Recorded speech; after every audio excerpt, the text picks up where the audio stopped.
Olá, bom dia para todos vocês. Estamos iniciando uma nova fase, uma última fase para terminar o ano de 2020. Eu sou o professor Robson e queria conversar com vocês hoje sobre pandemia. Mas aí o pessoal vai dizer, meu Deus, professor, a gente está falando tanto de pandemia, já tem pandemia para todo lado, a gente passou um ano na pandemia. Exato. Na verdade, estamos fechando o ciclo de 2020. As aulas de história que nós teremos, que serão 5 nesse momento, nesse período, essa é a primeira delas, são aulas de um cunho, de um temperamento mais cidadão. São aulas para que nós possamos pensar a nossa sociedade. E o que eu vou fazer hoje aqui é uma coisa que nós da história gostamos muito de fazer junto com nossos alunos, que é visitar alguns acontecimentos do passado e, a partir das reflexões sobre esses acontecimentos do passado, pensarmos no presente. As 5 aulas que nós vamos ter serão assim. E para que vocês possam entender melhor, eu peço que vocês ouçam o podcast que foi colocado com instruções sobre essas aulas para vocês hoje, aqui no grupo de vocês, tá bom? Mas hoje, nesse momento, nessa nossa aula, nós vamos falar sobre pandemias, ontem e hoje. E para isso eu vou tentar fazer uma ligação entre uma pandemia terrível que matou milhões de pessoas pelo mundo, tá? Que pegou as pessoas de surpresa, assim como aconteceu com a Covid-19, com o novo coronavírus, e que foi um pouco mais de 100 anos atrás, né? A pandemia do coronavírus surgiu em 2019 no mundo e essa surgiu em 1918, 101 anos antes. Na medida que eu for falando sobre a pandemia de 18, a famosa pandemia da gripe espanhola, eu vou falando de outras pandemias que o mundo teve, certo? E vou fazendo as devidas reflexões com a nossa. Lembrando a vocês que pensar história é pensar socialmente. Então, óbvio que o que eu quero não é que vocês decorem assuntos, decorem os fatos da pandemia de 18. Não.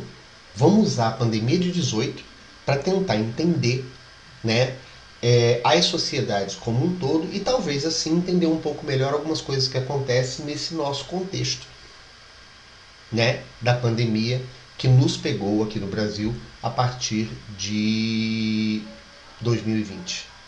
Bora lá? Então, primeira coisa que eu queria falar para vocês é o contexto. A pandemia que aconteceu em 1918, ela acontece, tá? Ela pega o mundo em 1918 e ela acontece no contexto da Primeira Guerra Mundial. O mundo está passando por uma guerra terrível naquele momento. A maior guerra que o planeta Terra já havia experimentado.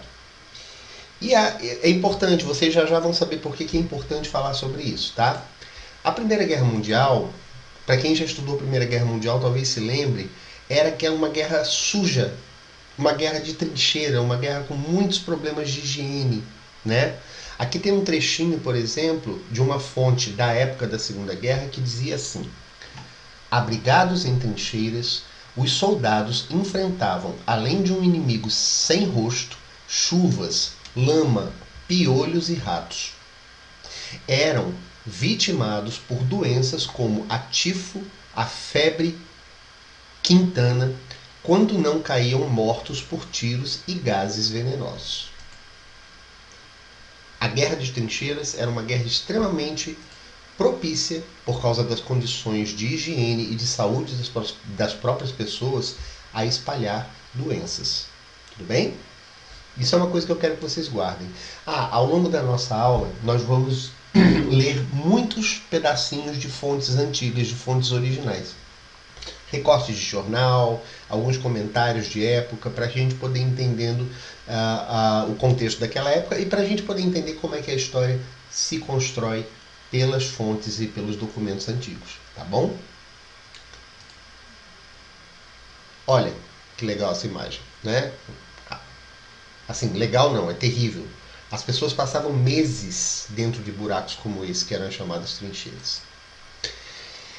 Primeira problematização que eu quero fazer para vocês é o seguinte: ficou conhecido historicamente a pandemia de 1918 como gripe espanhola. Percebam que o meu espanhol aqui está entre aspas, né? E aqui eu estou perguntando, gripe espanhola? Veja bem,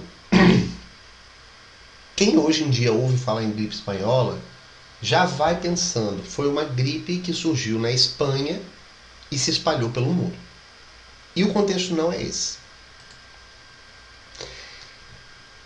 Discussões sobre a abordagem dessa gripe. Primeiro, ela possivelmente nasce nos Estados Unidos e em regiões, certo, de treinamento. Provavelmente regiões onde o pessoal treinava para a guerra de trincheiras, certo? Desenvolveu essa cepa de vírus que o pessoal começou a chamar inclusive de febre das trincheiras. Então a gripe não nasce na Espanha e provavelmente nasceu nos Estados Unidos. Situação da Espanha no contexto da Primeira Guerra. Neutralidade, prestem atenção nisso. Por que será que o nome gripe espanhola pegou quando na verdade a gripe nasceu nos Estados Unidos? Porque na época da Primeira Guerra, a Espanha colocou-se numa situação neutra. Ela não estava nem de um lado e nem do outro da guerra. Tá? Os dois grandes lados eram os aliados da Inglaterra e do outro lado os aliados da Alemanha. E a Espanha estava no meio e estava neutra. Como a Espanha estava neutra, os jornais espanhóis não sofriam censura. Que na época da Primeira Guerra, boa parte das nações tinham suas imprensas censuradas e não podiam dar as notícias como elas eram. Então a Espanha foi o país que começou a divulgar a tal gripe, a nova gripe que se espalhava pelo mundo, porque os jornais dela não tinham censura. Então começou a surgir o quê? Quando apareciam notícias confiáveis da tal gripe nova, eram em jornais espanhóis. E desses jornais é que se propagavam pelo mundo. Então o pessoal começou a dizer que era uma gripe espanhola. A pobre da Espanha não tinha nada a ver com isso, a não ser o fato de que ela estava divulgando. Houve duas ondas da doença, uma em fevereiro de 1918, que não matou muita gente, e uma outra que foi a chamada segunda onda, que matou muita gente. Aqui nesse ponto, vou voltar para lá, que vocês percebessem comigo uma coisa. Primeiro, a questão do nome, tá? Muitas vezes o pessoal, convenientemente, adota o nome de um país para uma pandemia. E isso pode ser extremamente prejudicial para esse país, porque culpabiliza ele. Vocês com certeza já devem ter ouvido, nas redes de fake news que existem por aí, dizer que que o vírus do novo coronavírus veio da China. Tudo bem, provavelmente ele surgiu na China sim, certo? Mas aí começa aquela história, o vírus surgiu em laboratório, foi feito pelos chineses. Não, os chineses não. Inclusive, para poder culpabilizar a China, países inimigos da China ou governos opositores da China, como acontece com o nosso próprio governo, apesar de sermos um parceiro da China muito grande, começam a chamar a gripe de gripe chinesa. A gripe não, o coronavírus de vírus chinês. E isso é um problema, porque até parece que foi a China que fez propositalmente o coronavírus. E não é verdade. Tá? Um outro detalhe é a questão das ondas. A primeira onda da gripe espanhola foi mais fraca e matou alguns milhares de pessoas. Depois, por causa de uma série de medidas que não foram tomadas, veio a segunda onda. E a segunda onda foi bem mais forte, matou muito mais gente. Nós precisamos aprender com o passado para podermos agir da melhor forma possível no presente. Vou ler um textinho aqui de um médico, certo, da época, e esse trecho foi encontrado numa carta 60 anos depois da morte dele. Desenvolvem rapidamente o tipo mais viscoso de pandemia jamais visto. 2 horas após darem entrada no hospital, tem manchas castanho-avermelhadas nas maçãs dos rostos, e algumas horas mais tarde pode-se começar a ver a cianose estendendo-se por toda a face a partir das orelhas, até que se torna difícil distinguir um homem negro do branco. A morte chega em poucas horas e acontece simplesmente como uma falta de ar, até que morrem sufocados. É horrível, pode-se ficar olhando 1, 2 ou 20 homens morrerem, mas ver esses pobres diabos sendo abatidos como moscas deixa qualquer um exasperado. Isso é o relato de um médico da época, né? E ele dizia uma coisa terrível, que era assim, as pessoas que pegavam a chamada gripe espanhola, né, a influenza, que é o nome correto dela, morriam em poucas horas, elas iam ficando roxas a um ponto que você não conseguia distinguir uma pessoa negra de uma branca, e elas morriam sufocadas em agonia. Aqui nós temos um mapa para mostrar como é que essa gripe se espalha pelo mundo. Os pontos vermelho mais forte são os pontos de maior intensidade. Os pontos mais rosados foram os pontos onde houve a gripe, mas espalhou-se com menos intensidade ou provocou menos contágio e morte. E o Brasil? A gripe espanhola veio para o Brasil? Veio. Aí nós temos que lembrar uma outra coisa. Em 1918, o Brasil também estava passando por um período de migração. O trabalho escravo havia, terminado, ainda bem, décadas antes, e o Brasil estava trazendo trabalhadores da Europa. E esses trabalhadores da Itália, da Alemanha, da França, da Polônia, eles chegavam de navio.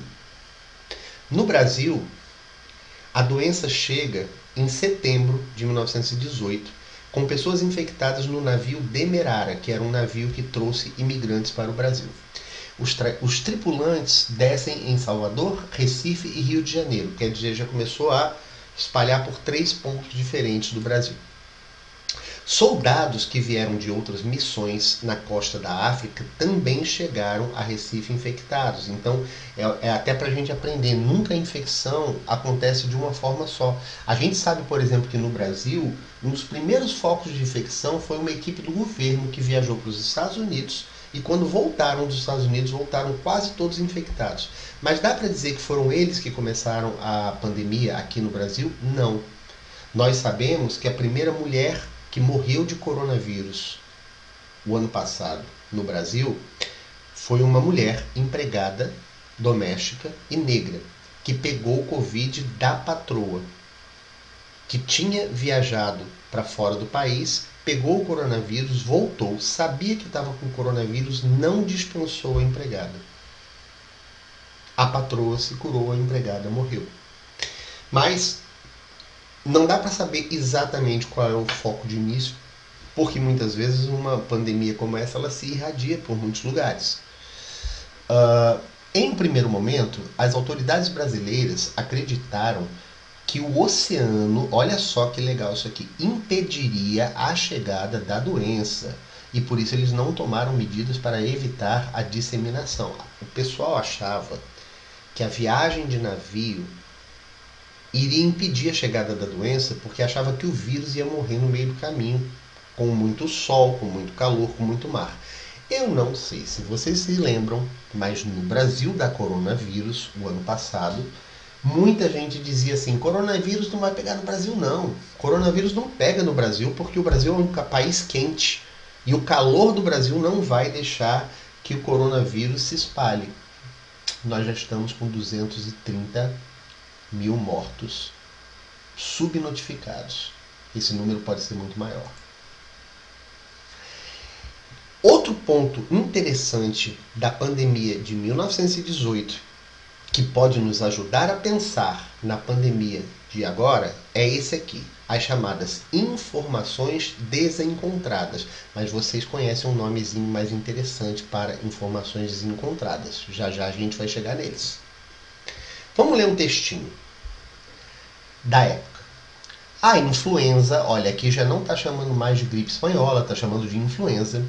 A influenza espanhola e os perigos do contágio. Essa moléstia é uma criação dos alemães, que espalham pelo mundo inteiro por intermédio de seus submarinos. Nossos oficiais marinheiros e médicos da nossa esquadra, que partiram há um mês, passam pelos hospitais do fronte, apanhando no meio do caminho e sendo vitimados pela traiçoeira criação bacteriológica dos alemães. Porque, em nossa opinião, a misteriosa moléstia foi fabricada na Alemanha, carregada de virulência pelos sabichões teutônicos, engarrafada e depois distribuída pelos submarinos que se encarregavam de espalhar garrafas perto das costas dos países aliados, de maneira que, levadas pelas ondas da praia, as garrafas apanhadas por gente inocente espalhem o terrível morbus por todo o universo, desta maneira obrigando os neutros a permanecerem neutros. Gente, olha só, a notícia aqui dizia o seguinte: quem criou o vírus da gripe espanhola, o influenza, por essa notícia aqui, seriam os alemães. Por quê? Porque a Europa estava em guerra, os alemães eram um grande inimigo dos chamados aliados, então vamos botar a culpa sempre no inimigo. E eles diziam que os alemães enchiam garrafas com o vírus da gripe e jogavam no mar, que chegava no litoral e que espalhava esse vírus para quem abrisse essas garrafas, certo? O que nós podemos dizer disso, gente? Nós podemos dizer o seguinte: carimbo fake news. Nunca foi verdade isso. A gente sabe, e hoje a ciência tem condição de saber microscopicamente se um vírus é fabricado ou se um vírus não é fabricado. Tudo bem? E o vírus da influenza não é um vírus fabricado em laboratório, é um vírus que se espalhou naturalmente. Ele não surgiu na Alemanha, ele surgiu nos Estados Unidos. Mas essas pessoas tinham que espalhar o boato de que surgiu na Alemanha, porque a Alemanha era o grande inimigo da galera naquele tempo. Vocês conseguem entender? Né? Então, vocês percebem que isso era uma grande fake news daquela época. Na nossa época, inventaram que o vírus da coronavírus foi criado em laboratório pelos chineses. E olha que vocês conhecem muita gente que diz assim: não sei não, eu acho que foi. Só que você não tem que achar, ou deixar de achar. A coisa precisa ser verdade, ou ser mentira. E todos os laboratórios do mundo que estudaram microscopicamente o coronavírus comprovaram que o coronavírus é um vírus natural e não um vírus fabricado em laboratório. Então, não foram os chineses que fabricaram o vírus, o novo coronavírus que espalha a Covid-19. Nesse caso, nós temos ontem e hoje a chamada fake news. E por que eu estou falando isso com vocês? Porque nós temos que combater a fake news. Porque a fake news espalha boatos que podem fazer com que as pessoas não se tratem. Fake news mata, tá bom? Política e gripe espanhola. Esse é um outro detalhe que vale a gente pensar para pensar no nosso coronavírus. A politização de uma pandemia e a politização da gripe. O que aconteceu em 1918? Jornais da época, tá? Tá entre aspas, porque são jornais da época. Era um jornal chamado Careta. Tomando providências ditatoriais, ameaçava ferir os direitos do cidadão com uma série de medidas coercitivas. Coercitivo é obrigatório, forçado. Preparando todas as armas de tirania científica contra as liberdades dos povos civis. Sabe o que é isso aqui? Traduzindo, são jornais da época dizendo que o isolamento social, porque criou-se aquela ideia, nós estamos passando por uma pandemia, você tem que ficar em casa. E muitos governos proibiram as pessoas de saírem às ruas. Governos estaduais. E aí começaram a circular o quê? Os governos que prendem as pessoas em casa são ditatoriais, estão impedindo a liberdade da pessoa de ir e vir, né? Estão sendo autoritários, etc. Quando, na verdade, num tempo de pandemia, o país que mantém suas pessoas em casa consegue acabar a pandemia mais rápido e consegue voltar mais rápido ao normal. A pandemia do coronavírus já está no Brasil há um ano e ela não está perto de acabar, infelizmente. Vai acabar um dia, principalmente com a vacina, né? Quando nós tivermos vacina. E falaremos de vacina nas próximas aulas, tá? Mas nesse momento nós temos já há algumas semanas um pouco mais ou um pouco menos de 1.000 brasileiros mortos por dia. Se nós talvez tivéssemos feito como na Argentina, nosso país vizinho aqui, que obrigou as pessoas a ficarem em casa e fazer um isolamento social rígido e supervisionado, talvez nós não estivéssemos numa situação tão séria. Mas na época da gripe espanhola foi a mesma coisa. O governo mandando ficar em casa e o pessoal dizendo ditatorial, tal, né? Oposição, que são as pessoas contra o governo, jornalistas e uma parcela da sociedade acreditaram inicialmente que as regras de controle impostas levariam à tirania e intervenção na vida das pessoas. Quer dizer, quando os governos começaram a dizer, o governo brasileiro começou a dizer, fique em casa, não saia, não pode sair, mantenha o isolamento, certo? Começaram a dizer que esse governo estava virando ditadura e que ele iria virar um governo autoritário, uma tirania, um governo interventor. Isso naquela época. Façam as devidas ligações com coisas que a gente consegue ver parecidas hoje ou ao avesso disso. Acreditou-se que havia muito alarmismo para uma gripe tão simples, né? É igual a chamar a gripe de gripezinha, tá? Acreditou-se que era alarmismo, que a gripe espanhola não era tão forte. Inclusive começou a dizer que a gripe espanhola só matava velho. Será que vocês viram alguma coisa parecida com o coronavírus? A gripe espanhola foi chamada na época de limpa-velhos, porque as pessoas mais velhas morriam mais rápido. Inclusive alguns começaram a defender que se muitos velhos morressem, a população iria se tornar uma população mais jovem. Tá? Muitos desses elementos acabam acontecendo conosco aqui. E muito dessa politização de uma pandemia incorre novamente no quê? Na fake news. Né? A ideia de que a pandemia do coronavírus não mata jovens, só mata velhos, ela já foi refutada. No Brasil, foram milhares e milhares e milhares de jovens abaixo de 30 anos que morreram. Certo? Ah, mas só mata se tiver comorbidade. Não, teve gente saudável. Eu preciso, sem querer entrar numa bad com vocês, mas eu e minha família temos uma prima que faleceu de coronavírus. Ela era uma moça saudável e linda. Ela tinha 23 anos de idade.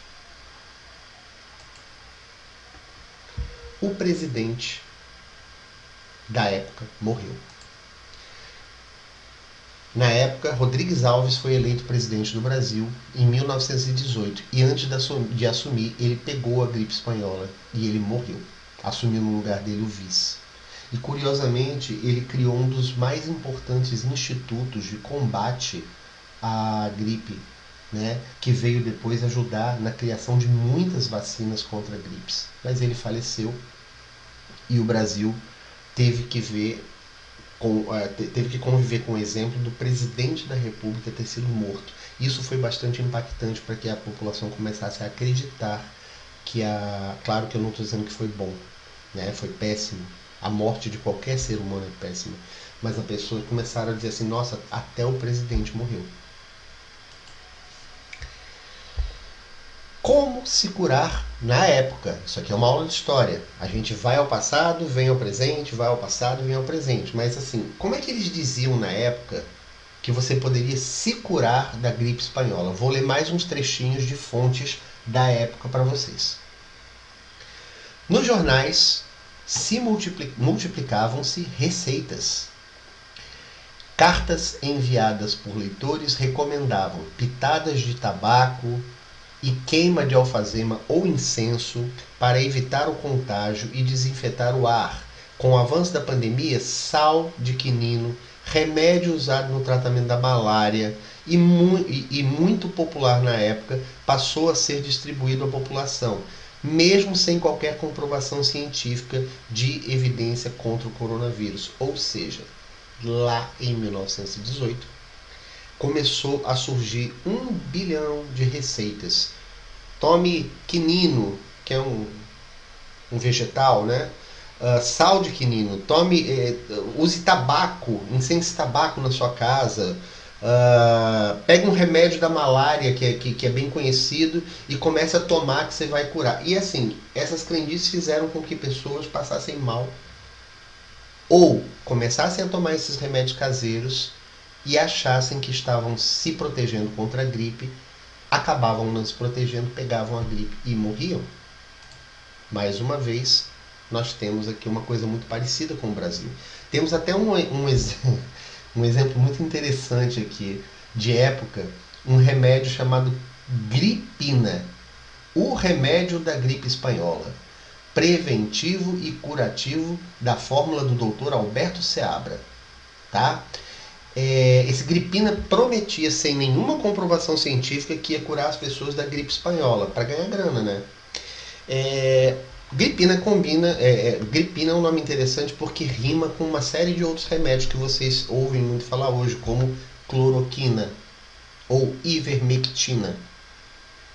São remédios que não têm nenhuma comprovação científica, mas que algumas forças espalham, e hoje em dia as coisas se espalham muito mais fácil, porque nós temos internet, então você tem o WhatsApp do seu tio, da sua avó, do seu avô, recebendo: tome cloroquina, tome ivermectina, tome não sei o que, quando na verdade não tem comprovação científica, e esses remédios podem matar de duas formas. Uma, porque eles podem vir a fazer mal para você mesmo. Já teve pessoas que morreram no Brasil tomando doses muito grandes de ivermectina, né, e atacando o fígado. Teve gente que morreu por causa da cloroquina, que disparou seus corações, porque a cloroquina cria taquicardia. Essa é uma forma. A outra forma é: você toma o remédio, não faz efeito nenhum em você, mas você acha que está protegido e vai para a rua. Isso aconteceu em 1918. E interessantemente, isso acontece também em muitas partes do mundo, e o Brasil não é exceção, com a Covid-19. Mais uma vez, o selo de fake news para essas coisas. E precisamos pensar no passado para refletir sobre o nosso presente e entendermos, certo, que nós temos que aprender com as experiências boas e ruins do passado. Texto da época. Aterrava a velocidade do contágio e o número de pessoas que estavam sendo acometidas. Nenhuma de nossas calamidades chegara aos pés da moléstia reinante. O terrível não era o número de casualidades, mas não haver quem fabricasse caixões, quem os levasse ao cemitério, quem abrisse covas e enterrasse os mortos.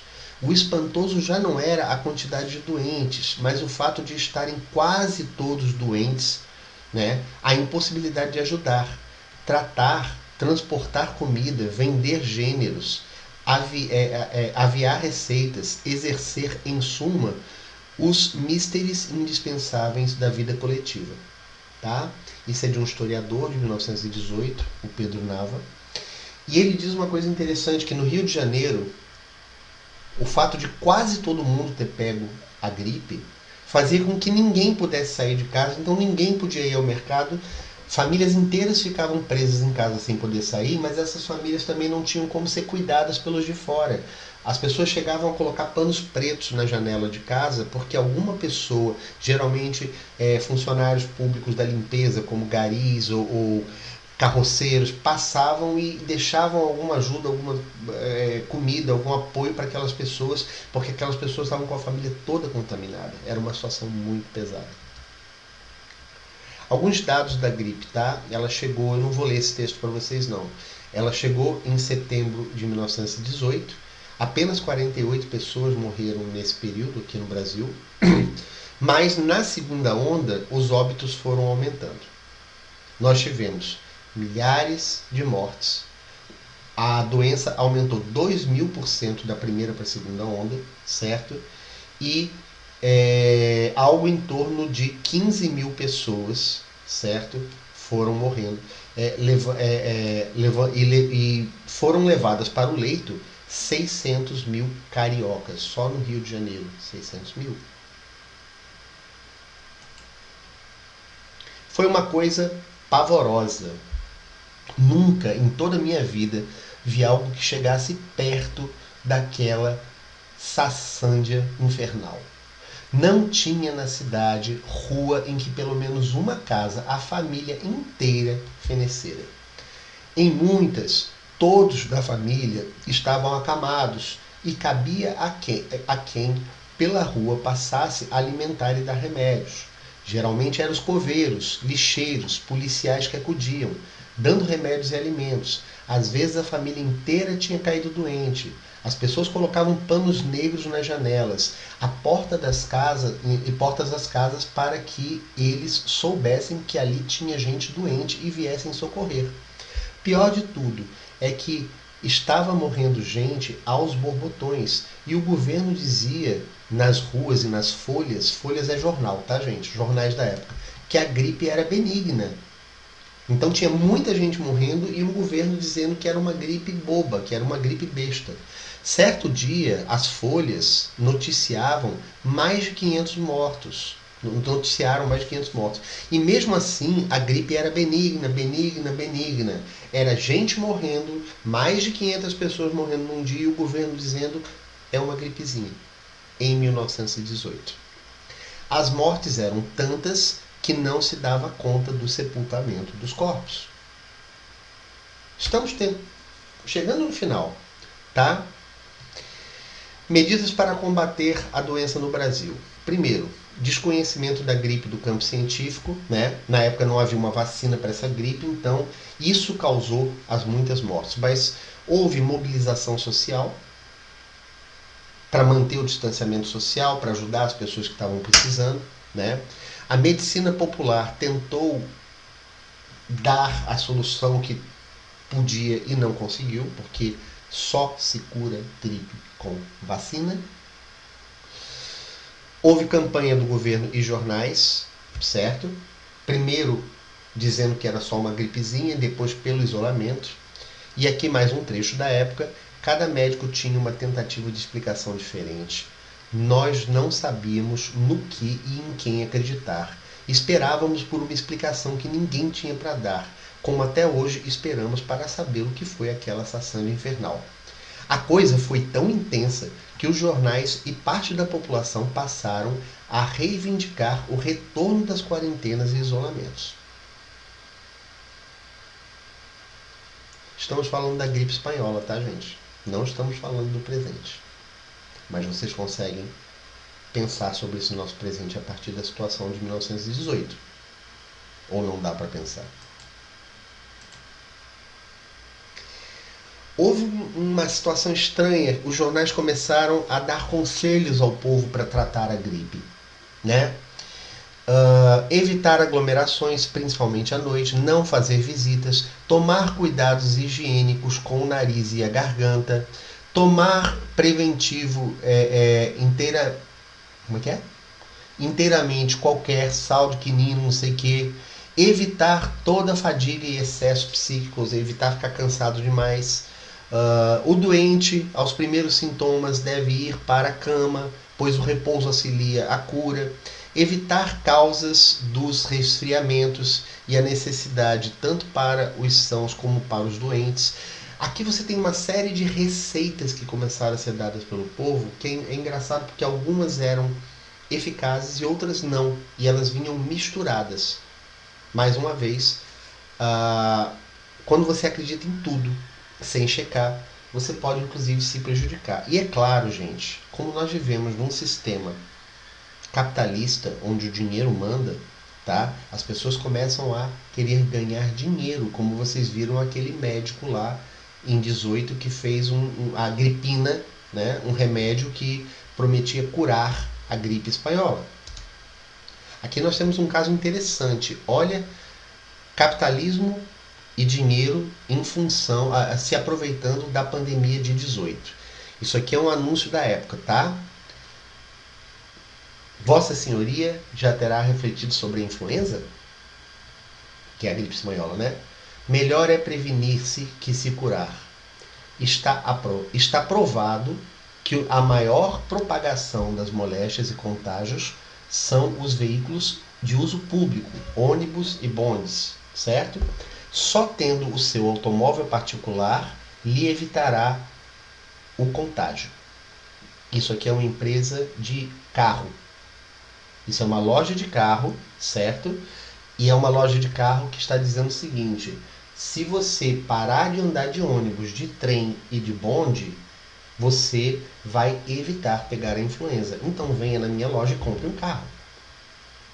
Né? Aqui você tem o capitalismo a serviço da coisa. Por último, tá? Consequências da gripe espanhola em 18.